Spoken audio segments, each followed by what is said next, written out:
확고한 믿음의 사람이 되기 위하여라는 제목으로 하나님 말씀 증거하겠습니다. 사도 바울은 온 세계를 다니면서 복음을 전할 때에 그가 환경과 상황이 변화되어지는 상황 가운데에서도 그의 믿음은 전혀 흔들림도 없었고 변함도 없었습니다. 믿음의 추호라도 요동함이 없었던 것 참으로 뛰어난 점입니다.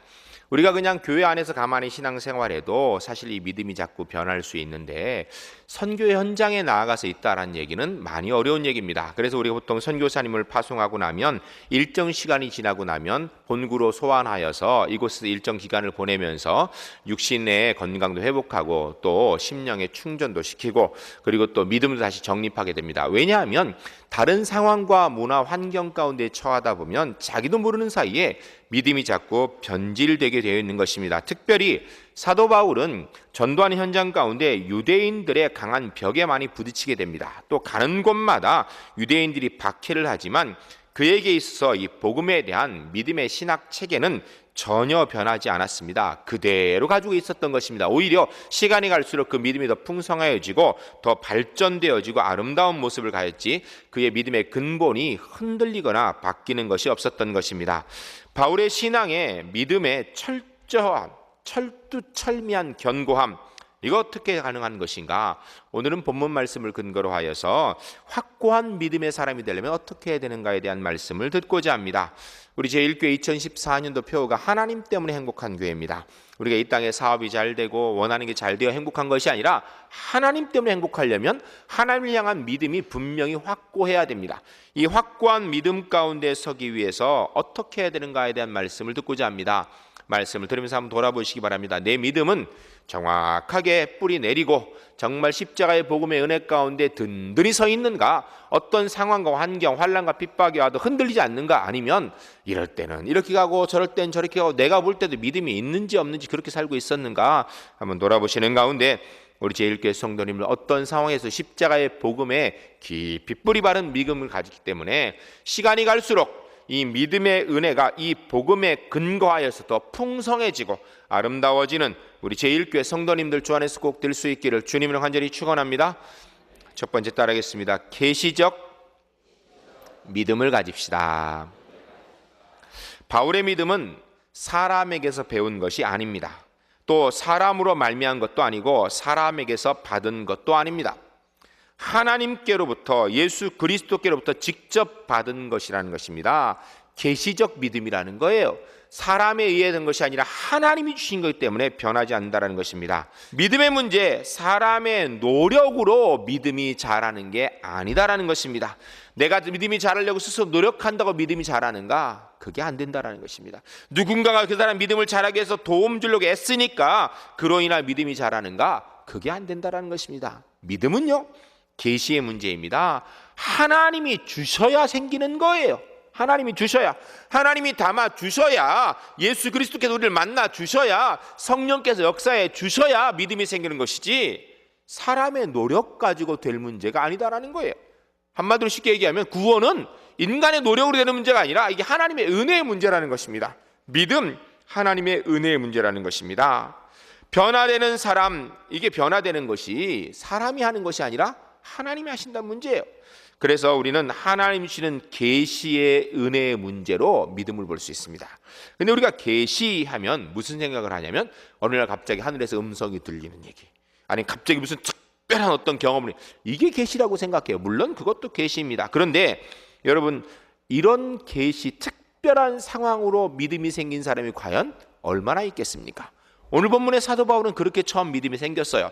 그가 다메섹에 있는 그리스도인을 잡기 위하여서 대제사장의 사령장을 가지고 다메섹까지 가는 동안에 다메섹 근처였는데 갑자기 하늘에 강한 빛이 비쳐가지고 그가 눈을 뜨지 못하여서 말에 떨어집니다. 보니까 눈에 비늘 같은 것이 생겼는데 그가 어찌하지 못하였을 때 하늘의 음성이 들리기를, 사울아 너 왜 나를 핍박하느냐? 누구십니까? 네가 핍박하는 예수다. 이런 특별한 계시의 상황을 만남으로 인해 사도 바울은 믿음이 생겼습니다. 그러나 우리 중에 그렇게 믿음이 생긴 사람이 과연 몇이나 있습니까? 별로 없습니다. 있을 수도 있지만 일반적인 경우는 아니라는 것입니다. 그러나 일반적인 경우에 믿음이 생기는, 믿음에 생기는 계시는 무엇인가? 하나님의 말씀입니다. 하나님의 말씀을 듣다 보니까 믿음이 생기는 거예요. 그래서 어떤 교회에서는 성경을 읽을 때 이 계시의 말씀을 봉독할 때에 주님의 음성 듣기 바랍니다 라고 이렇게 얘기합니다. 지긋하다한 이야기예요. 계시의 말씀 우리가 듣는 동안에 믿음이 생기는 거예요. 오늘 본문에 그래서 이야기하기를 뭐라고 합니까? 그러므로 믿음은 들음에서 나며 들음은 그리스도의 말씀으로 말미암았느니라 라고 얘기합니다. 근데 여기서 믿음은 들음에서 나며, 들음이라니까 그냥 지금 이 김성수 목사가 얘기한 이 마이크로 통해, 스피커를 통해 들려지는 이 소리로 인하여서 믿음이 생기는가? 아닙니다. 성경을 읽으면서 이 글씨를 잘 읽으니까 믿음이 생기는가? 아니라는 것입니다. 여러분, 성경은 오늘 본문 로마서는 누가 쓴 겁니까? 사도 바울이 썼죠. 그런데 우리 중에 성경 로마서의 원저자가 사도 바울이라고 얘기하는 사람 누가 있습니까? 없어요. 물론 사도 바울이 그 손으로 썼지만 성경의 이 근본적인 생각과 이 믿음의 문제들은 누가 주셨는가? 성령께서 사도 바울에게 감동을 주시니까 그 감동에 따라 기록한 것이 성경이에요. 그래서 우리는 인간 저자는 사도 바울이지만 인간 저자 사도 바울이 자기 뜻대로 쓴 것이 아니라 성령 하나님께서 감동 주셔서 성령께서 원하는 말씀을 기록한 것이 이게 성경이에요. 그러니까 성경의 글씨를 읽어가지고 성경 글씨를 달달 외운다고 믿음이 생기는 거 아닙니다. 우리가 예배 한번 딱 드리니까 그걸로 인해서 마음에 충격이 콱 되어가지고 그날 갑자기 믿음이 생기는 경우도 있을 수 있습니다. 사도 바울처럼. 그러나 다수의 경우는 그렇지 않아요. 다수의 경우는 오늘도 예배 드리고 내일도 예배 드리고 이번 주 드리고 한 달 드리고 6개월 드리고 이러다 보니까 자기도 모르는 사이에 마음에 믿음이 생긴 거예요. 예배 참석하여 말씀 듣다 보니까 어느 날 보니까 처음에는 예수님이 구주라고 무슨 말도 안 되는 소리 이런 생각이 드는데 어느 날 보니까 그래 맞아, 예수님이 내 죄를 위해 돌아가셨지, 내가 그분 때문에 하나님의 자녀 됐지, 내가 지금 죽어도 천국 갈 수 있지, 이게 마음에 믿어지는데요. 이게 믿어집니다. 이게 믿음이에요. 그러므로 신앙생활하는 데 있어서 제일 중요한 게 뭔가? 예배 안 빠지고 참석하는 거예요. 예배 안 빠지고 참석하다 보면 한두 주는 별 변화가 없습니다. 그러나 이것이 한 달 되고 6개월 되지고 1년 되어지는 가운데요, 믿음이 생깁니다. 이게 가르쳐서 이성으로 될 문제가 아니에요. 성령께서 이 속에서 역사하시니까 믿음이 생기는 거예요. 이 계시의 믿음은 철저하게 하나님이 주시는 거예요. 사람이 만들어내는 게 아니에요. 그런데 이 계시의 믿음, 하나님이 주시는 것은요, 한 가지 조건이 있습니다. 내가 마음을 열고 아멘으로 받아들여야 되는 게, 이게 필요해요. 이게 없으면 안 됩니다. 그래서 요한계시록 이야기하기를 내가 문 밖에 서서 두드리노니, 우리의 마음 밖에서 주님이 두드리는, 마음의 문을 열면 내가 너의 안에 들어가서 너와 함께 먹고 마시고 거하리라 라고 얘기합니다. 무슨 이야기입니까? 여러분, 귀신은 쉬는 거예요. 성령 하나님은 쉬는 게 아니라 받아들이는 겁니다. 여러분, 귀신이 문 밖에 서서 들어가도 될까요? 이렇게 할 것 같아요? 아니면 문 부실 수 있으면 부시고 들어오고 틈만 있으면 삐지고 들어올 것 같아요? 귀신은요, 삐지고 들어옵니다. 할 수 있으면 문 부시고 들어와요. 성령 하나님은 성경 그렇게 얘기 안 해요. 우리의 동의를 구하십니다. 우리를 존중하십니다. 우리의 마음을 문을 열고 아멘으로 받아들여야 말씀이 우리 가운데 역사하시고 성령이 우리 가운데 역사하시는 거예요. 우리가 성령 하나님을 받아들인 다음에 그분을 내 마음의 중심에 둘 건가 아니면 골방에 넣을 건가 우리가 결정하게 나르며, 그분을 내 마음의 중심에 두고 내가 그분의 말씀을 따라가면은 믿음의 사람이 되는 거고요, 골방에 몰아넣고선 그냥 말아버리면요, 믿음이 생기질 않는 것입니다. 두 번째 따라하겠습니다. 체험적 믿음을 가집시다. 계시적 믿음을 가진 것을, 이게 믿음이 믿음되게 제대로 활용하려면요, 체험적 믿음이 되어야 됩니다. 건강하고 굳건한 믿음은 체험을 동반하게 되어 있습니다. 근데 체험이 여러 가지가 있습니다. 어떤 사람은 환상을 경험하기도 합니다. 여러분 잘 모르시지만 우리가 예배를 이렇게 드리는 가운데 찬송 부르고 기도하고 말씀 듣는 가운데 환상을 보는 분들이 가끔 있습니다. 가끔 찾아오서 얘기해요. 목사님, 제가 어느 날 어떤 때 예배 드릴 때 뭐 하는 가운데 이런 환상을 봤습니다. 얘기해요. 그러나 제가 그러나 그걸 봤다고 이렇게 광고를 하진 않아요. 그런 분들이 있습니다. 그럼 환상 본 사람 믿음이 좋은 사람이고 환상 안 본 사람 믿음이 안 좋은, 그건 아니에요. 어떤 사람은 환상을 보는 체험이 필요한 사람이 있어요. 또 방언은, 여러분 방언하는 사람도 있고 못하는 사람이 있습니다. 방언하는 사람이 믿음이 좋고 안 하는 사람 믿음이 나쁘다 이렇게 얘기하는 게 아니에요. 그러나 방언의 체험을 하는 사람이 있습니다.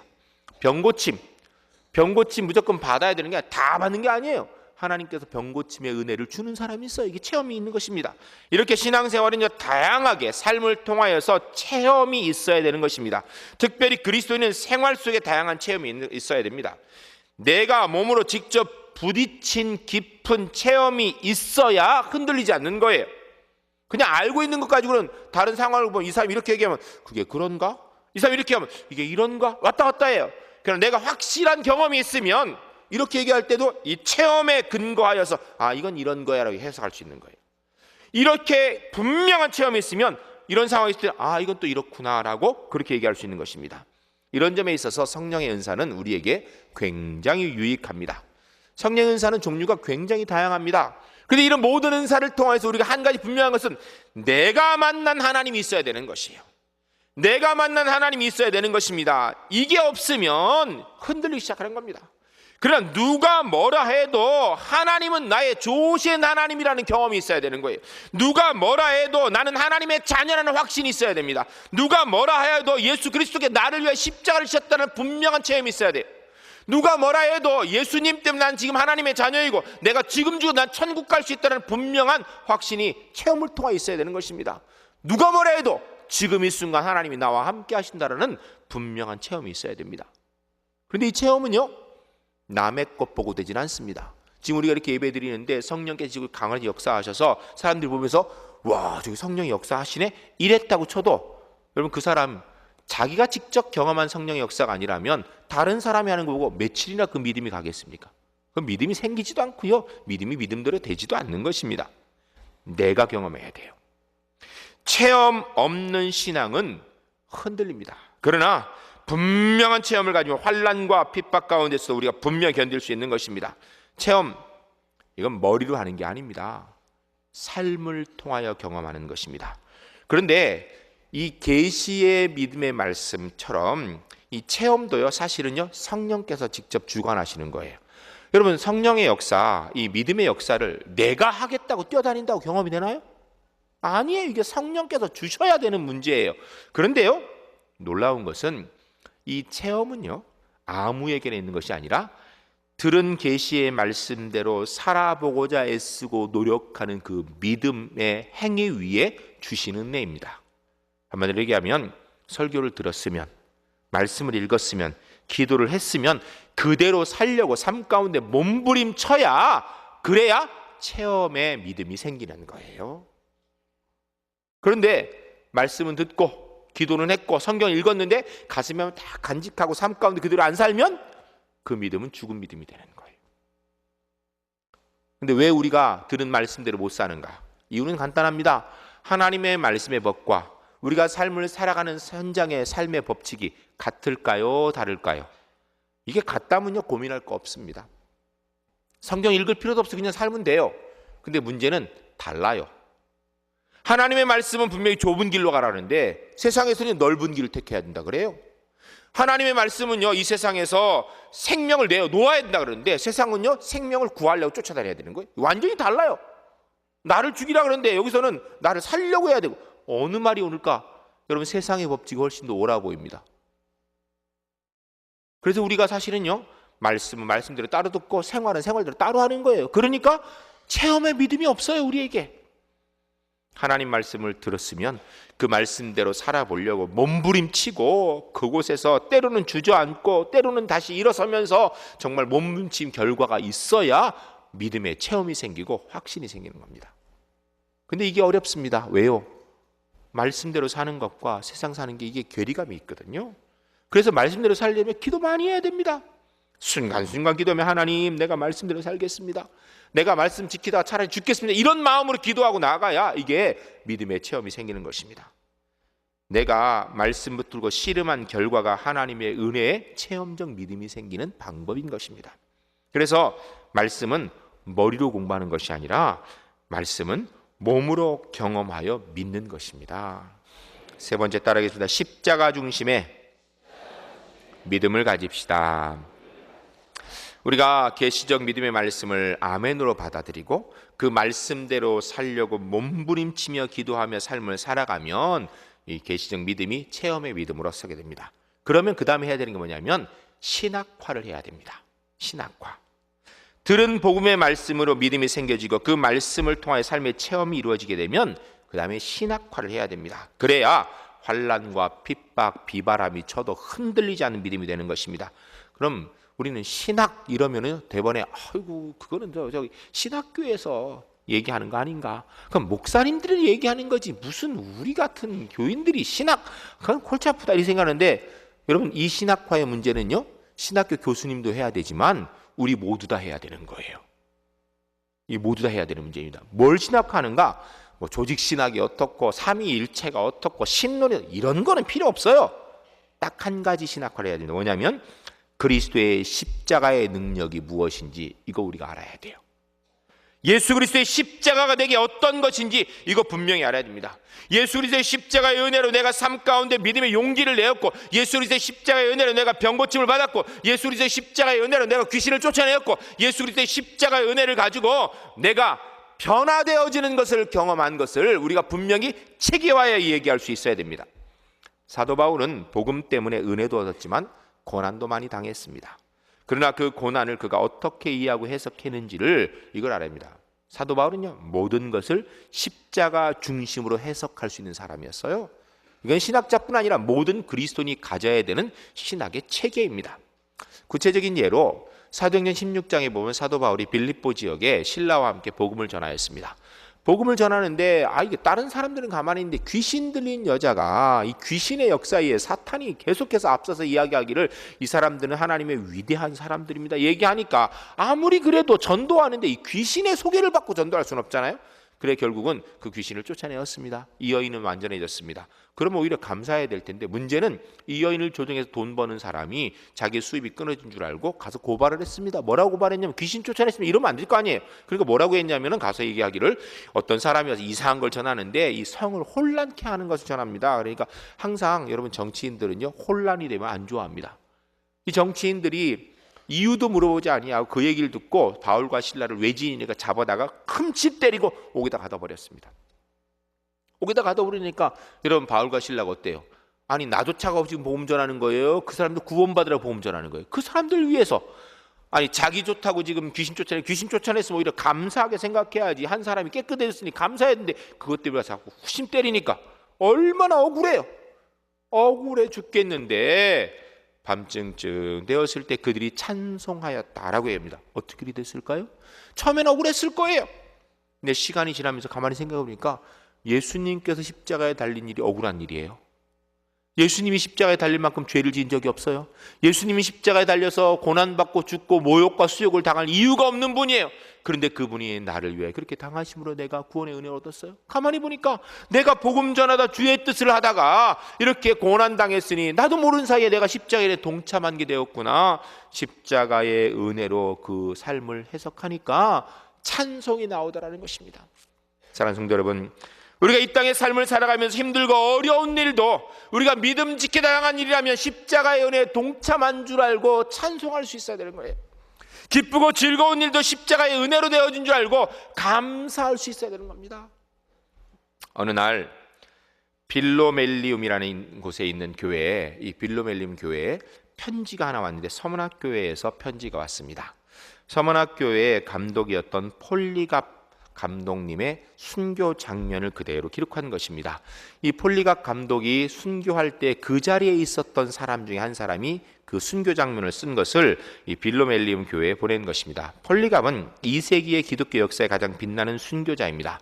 그는 86세의 나이에 체포가 되어서 처형되었는데 몇 년도에 그가 순교했는지 정확한 연도는 알지 못하고 그냥 추정하기를 155년에서 180년경 2월 22일, 23일 양일 중에 한 날 순교했을 것이다 라고 그렇게 알려져 있습니다.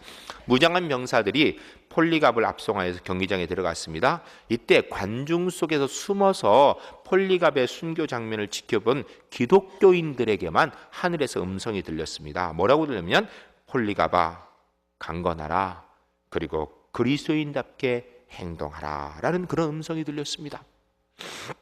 폴리갑은 그 지역에서 이미 유명한 사람이었고 나이가 86세이니 고령이었기 때문에 그 지방 총독이 폴리갑을 가능하면 살려주기 위해서 회유를 하였습니다. 예수 안 믿는다고 맹세해라. 그러면 너를 석방할 것이다. 그리스도를 욕을 한 번만 해라. 부인만 한 번 해라. 그러면 용서해 줄 것이다. 죽음에서 벗어나 생명 얻을 수 있는 절제절명의 순간에 폴리갑 말 한마디에 살 수도 있고 죽을 수도 있는 상황이에요. 그때 폴리갑은 이렇게 얘기했습니다. 86년 동안 나는 그분의 종이었습니다. 그동안 그분은 나에게 아무런 잘못도 하지 않았는데 그런데 어떻게 내가 나를 구원하신 왕을 내 입으로 모독할 수 있겠습니까? 총독이 다시 협박하기를 나는 맹수들을 많이 가지고 있는데 네가 계속 그렇게 마음을 바꾸지 않으면 너를 맹수에게 던져줄 수밖에 없다. 그때에 실제로 이 콜로세움의 지하에 있는 이 맹수들이 배고픔에 표를 하고 있는 상황이었습니다. 그때 폴리갑이 그 소리를 들으며 이야기하기를 야수를 부르십시오. 저를 맹수들에게 던지십시오. 나는 변하지 않습니다. 피해 굶주린 잔인한 로마인들이 경기장에서 함성을 지르고 있을 때 총독이 마지막으로 얘기했습니다. 내가 마음을 바꾸지 않는다면 그리고 내가 야수를 무서워하지 않는다면 내가 너를 화형에 태울 수 없다. 불에 태울 수밖에 없다라고 이야기했습니다. 그러자 폴리갑이 다시 이야기하기를 당신은 1시간도 안 되는 그 불길로 나를 위협합니까? 당신도 예수 믿지 않으면 영원히 꺼지지 않는 불길에서 고통받게 될 것입니다. 라고 이야기를 했습니다. 결국은 폴리갑을 화형으로 처하기로 했습니다. 화형을 처하기 위해서 단을 쌓아놓고 그 위에 폴리갑을 묶어놓고 못을 박으려고 해요. 왜냐하면 화에 불이 타게 되면 이 폴리갑이 끈이 끊어지게 되면 혹시 몸부림치다 뛰어나올 수도 있으니까. 그러자 폴리갑이 만류하며 이야기했습니다. 내가 불에 견딜 수 있게 하신 그분이 역시 내가 움직이지 않고 장작더미 위에 남아 앉아있게 할 거니까 걱정하지 말라고. 그래야 그냥 묶어서 기둥 위에 묶어가지고 그 불 한가운데 놓았습니다. 그리고 폴리갑이 하늘을 울어서 큰 소리로 이렇게 기도하였습니다. 나는 당신을 축복합니다. 당신은 오늘 이 시간 나로 하여금 성령의 불멸 안에서 영과 육의 영원한 생명의 부활로 그리스도의 잔에서 순교자들의 숫자에 포함되는 영광을 주셨습니다. 속이지 않고 진실하신 하나님이신 당신이 미리 예비하셨고 계시하셨으며 이제 성취하신 대로 부요하고 받으실 만한 제물로 오늘 당신 앞에 순교자들 가운데 나를 받아주시옵소서. 기도가 끝날 무렵에 불이 맹렬히 타올랐습니다. 그 순간 거기 있는 모든 사람들이 기적을 보았습니다. 기록에 보게 되면 불이 폴리갑이 묶여있는 그 중심으로 아치형으로 이렇게 오히려 그래서 불이 이 폴리갑을 보호하는 것처럼 이 놓인 폴리갑을 불이 태우지를 못하는 거예요. 계속 이런 상태로 옆에서 있던 사람들이 그걸 다 보았습니다. 그리고 그 콜레세움 안에는 향기로운 냄새로 가득 채워졌다는 것입니다.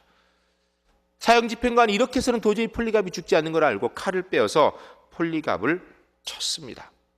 그에게서 몸에서 피가 쏟아져 나왔습니다. 그 피로 오히려 맹렬히 타는 불길들이 잠재워졌다라고 그렇게 기록되어 있습니다.